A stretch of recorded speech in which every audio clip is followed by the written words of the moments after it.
Good evening, aspirants. Today we will speak about the rise of Shivaji. Shivaji belongs to the Maratha kingdom, that is, Shivaji established the Maratha kingdom. Marathas were natives of Maharashtra. Marathas, they are small, sturdy men, well made, though they are not handsome. They are all active, laborious, hardy, and preserving. So this statement was given by the Elphinstein about the Marathas. So the country was a foremost part of the country, that is Maratha kingdom, covered with mountains and forest. The surface is uneven and the roots are intricate. The roots were not good, they are intricate. The physical features and the bracing climate have played a great part in making Marathas the brave, warlike, and simple in their life. The hill forts of the Marathas, the hill forts also have proved they are very useful for the Marathas. So the before advent of the Shivaji, the rise of the Shivaji, Marathas originally they scattered to the South India. They were not united. The first and foremost thing, Marathas were recruited in the army by the Ahmednagar Prime Minister Malik Ambar. He trained them in the guerrilla warfare techniques. Maharashtra is very famous for the religious reforms. The religious reformers of that day, like Gnaneshwar, Ekanath, Tukaram, Ramadas, and other people. These people they inspired Marathas love for their country, nation, and religion. So the only thing what they needed, only thing was to make them a nation was a leader who could win the for them in the political independence. So they are waiting for the leader. That leader has arisen. He was a Shivaji. Shivaji born in 1627. In some books, they would given 1630 in the footsteps of Sivanir fort. Shivaji's father was Shaji Bhonsle. Shaji Bhonsle, he was related to the Mewar, Shishodayas of Mewar, and was also a high-ranking military officer, first in the state of the Ahmednagar and then in the state of the Bijapur.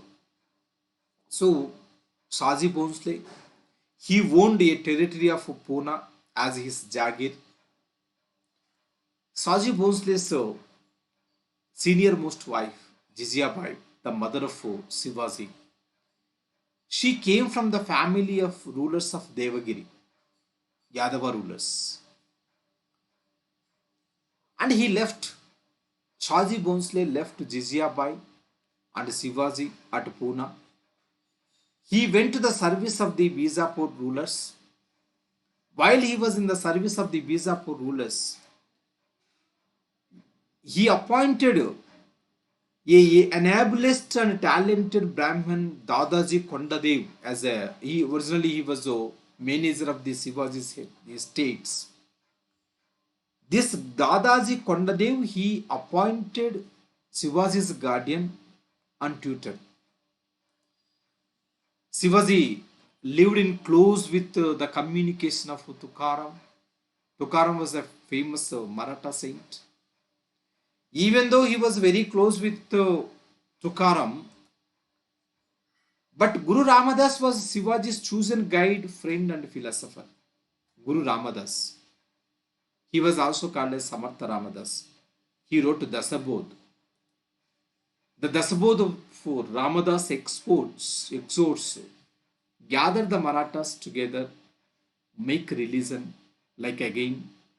Our fathers love it from heaven. So for this, Samartha Ramadas, he gave every guidance to the Shivaji. Under the guidance of the Samartha Ramadas, Shivaji he wanted to free Marathas from the Muslim kingdoms. Because of that time, Maratha kingdom was surrounded by the Muslims in three sides. One side Arabian Sea, north side of the Marathas, Mughals were ruling. West side of the Marathas and even up to the Kerala, that part was captured by the Deccan Sultans. So Shivaji he wanted to made Maratha kingdom as an independent kingdom.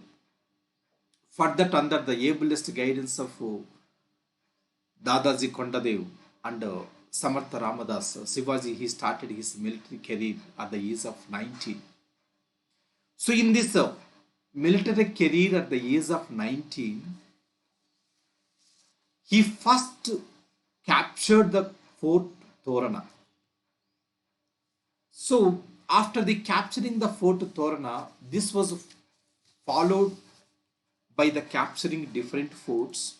Shivaji completely he concentrated on the capturing of the forts. We have to understand that one. He occupied Cheknam, Kondana, Raigarh, Purandar, all these were occupied by the Shivaji. He occupied the forts of Bijapur and other Deccan Sultans, and also he occupied the forts of Mughal kingdoms. So along with this, he built a new fort at Raigarh. Raigarh made it center for his activities. And later period in 1674, Shivaji he also coronated at Raigarh. So during this period, Shivaji first he attempted against the Bijapur around in 1653.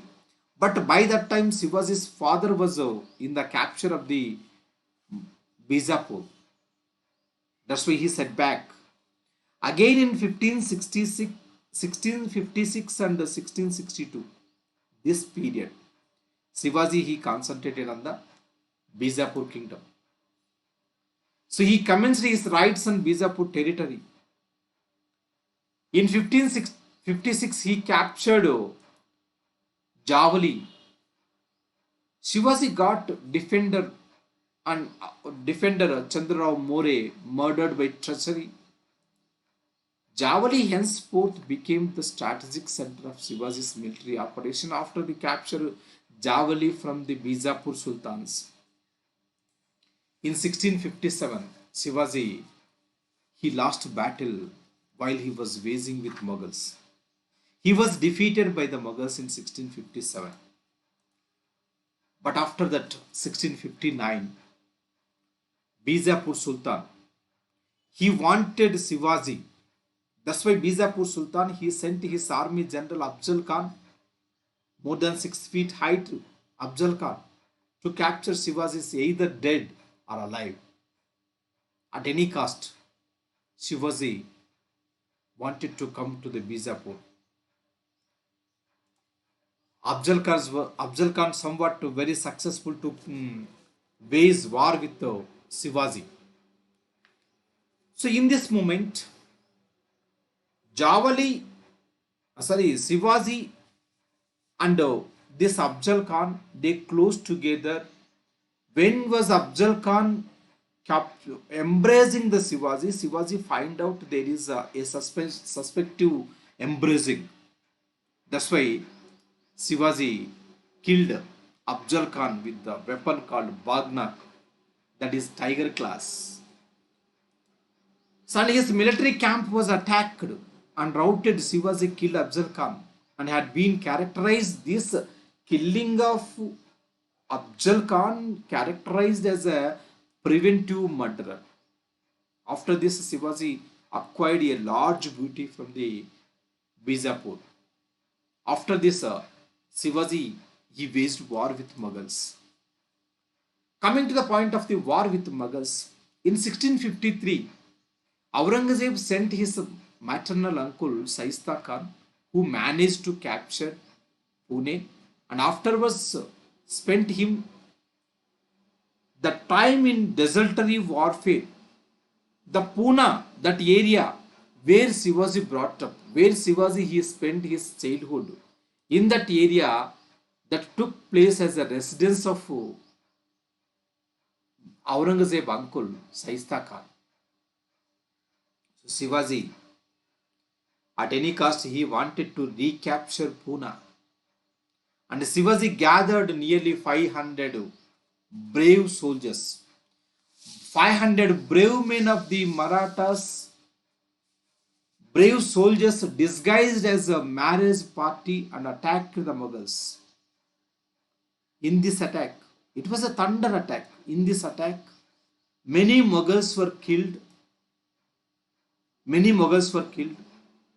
With a narrow escape, Shaista Khan himself barely escaped, but he lost his three fingers.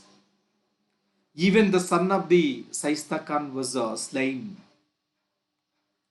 In 1664, after the completion of this warfare, 1663, the next year, 1664, Shivaji he plundered Surat. Surat was a richest seaport on the west coast, and Shivaji he carried a immense booty from the Surat. It is around nearly 1 crore rupees value. That was the first attack on Surat by the Shivaji. So after the measurable failure of Shaista Khan, Aurangzeb at any cost he wanted to kill Shivaji.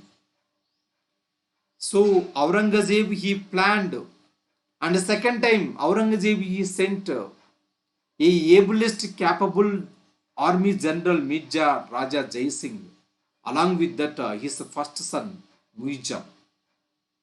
So these two went against Shivaji. Raja Jai Singh was very tactful. Raja Jai Singh was very capable army general. In 1665, Raja Jai Singh defeated Shivaji at Purandar. Finally, Raja Jai Singh captured the Purandar. There occurred a treaty between Shivaji and Raja Jai Singh. According to that treaty, Shivaji he ceded 23 of his forts to the Mughals, and there remained only 12 forts of Shivaji for himself. So according to this Treaty of Purandar in 1665, Shivaji accepted to visit Agra. In 1666, Shivaji went to Agra Fort, along with his son Sambhaji. But Shivaji was treated discourtesy. And when Shivaji entered into the room, he found out that he was house arrest. Then he escaped from the area. In 1670, again, second time he plundered Surat. First time in 1663, whenever he defeated Shaista Khan, plundered the Surat. Second time, whenever he escaped from the hands of the Mughals, again he plundered the Surat, and he seized nearly booty of 66 lakhs. He obtained a large booty by plundering the Mughals' territories of Balgana and Khandes. After this, Shivaji he coronated in 1674 at Raigad. For the coronation of the Shivaji, he invited learned Brahmins from the Benares to perform his ceremony. And also Shivaji assumed the title Chhatrapati. Oxenden, an British ambassador, also attended for the Shivaji's coronation. After the coronation of the Shivaji, he shortly conferred different forts like Jinji, Vellore, Ballari, and several other forts were in Karnataka were occupied. All these forts were compelled to his half-brother called Venkosi. Venkosi accepted the suzerainty of Shivaji. Venkosi also accepted to pay tributary to the Shivaji. Finally, Shivaji died in 1680. Yeah, this is about the Rise of Shivaji.